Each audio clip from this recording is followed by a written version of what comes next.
Hello అండి, hi, welcome back to our channel. ఈరోజు మరొక మంచి చిట్కాతో మీ ముందుకు వచ్చేసాయండి.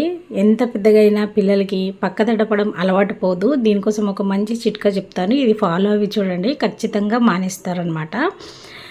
ఏ పని చేసినా మనం నమ్మకంతో చేస్తే అవుతుందండి, అనుమానంతో చేస్తే అవ్వదు. కాబట్టి నమ్మకంగా చేయండి. 5 years దాటిన పిల్లలకైతే ఖచ్చితంగా వర్క్ అవుతుంది. ఒకసారి ట్రై చేసి చూడండి. ఇవి శనగలు, మనం తాంబూలంలో ఇస్తాం కదండి శనగలు, అవి అనమాట. పిల్లలు మీరిద్దరు ఉన్నారా, ఒకరున్నారా, పిల్లలు తినే క్వాంటిటీని బట్టి ఒక చిన్న గిన్నెడైనా తినాలి. కాబట్టి ముందుగా మనకి ఎన్ని కావాలో అన్ని శనగలు తీసుకొని బాగా వాష్ చేసుకొని ఇలా వాటరు శనగలు మునిగే వరకు వాటర్ వేసి దాన్ని ఒక 5-6 గంటల సేపు నాననివ్వండి. మనం పిల్లల్ని స్కూల్ పంపించేసి నానబెట్టేస్తే ఈవినింగ్ స్నాక్స్ టైంకి ఇది ఇవ్వాలన్నమాట. చూడండి, ఆలోపు అలా నానిపోయి ఉంటాయి. ఇప్పుడు వీటిని ఒక గిన్నెలోకి వేసుకొని వీటిని ఉడికించుకోవాలండి. అలాగే మన ఛానల్ని ఎవరైతే ఫస్ట్ టైం చూస్తున్నారో వాళ్ళు ఖచ్చితంగా సబ్స్క్రైబ్ చేయండి. ఇప్పుడు ఈ గిన్నెలోకి ట్రాన్స్ఫర్ చేసుకొని దానికి కొంచెం సాల్ట్ వేసుకోండి. సాల్ట్ అస్సలు స్కిప్ చేయొద్దండి, సాల్ట్ కంపల్సరీ వేయాలి.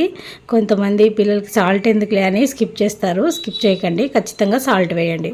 అలా వేసి ఎక్కువసేపు కాకుండా గింజ అనేది మెత్తబడి వరకు ఉడికించండి. లేదా కుక్కర్లో పెట్టారనుకోండి 2 విజిల్లు వస్తే సరిపోతుంది. చూడండి, ఇలా పిల్లలకి ఈ క్వాంటిటీ వరకు ఖచ్చితంగా ఎవరైతే మానరో అలాంటి వాళ్ళకి ఒక చిన్న గిన్నెడైనా సరే పెట్టండి. ఇంకోటి ఏంటంటే శనగలు అనేవి కొంచెం వేడిగానే ఉండాలండి, బాగా చల్లగైనవి ఇవ్వకండి. ఈవినింగ్ స్నాక్స్ టైంలో 5 to 6 మధ్యలో ఇవ్వండి. ఇలా ఒక 2 వారాల పాటు చేసి చూడండి, రిజల్ట్ మీకే తెలుస్తుంది. ఒక్క రోజులో మార్పు అనేది రాదండి.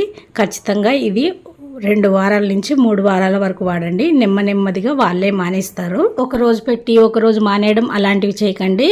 డైలీ కంటిన్యూస్గా 5 to 6 మధ్యలో, అంటే ఈవినింగ్ స్నాక్స్ ఇస్తారు కదండి, ఆ టైంలో డైలీ గోరువెచ్చగా ఉన్న శనగల్ని పెట్టండి. మీరు 2 వారాల వరకు పెడితే రిజల్ట్ మీకే తెలిసిపోతుంది. నెమ్మదిగా మానేస్తారనమాట. పెద్ద పిల్లల్లో ఈ ప్రాబ్లం ఉన్న వాళ్ళు ఖచ్చితంగా ఫాలో అవ్వండి.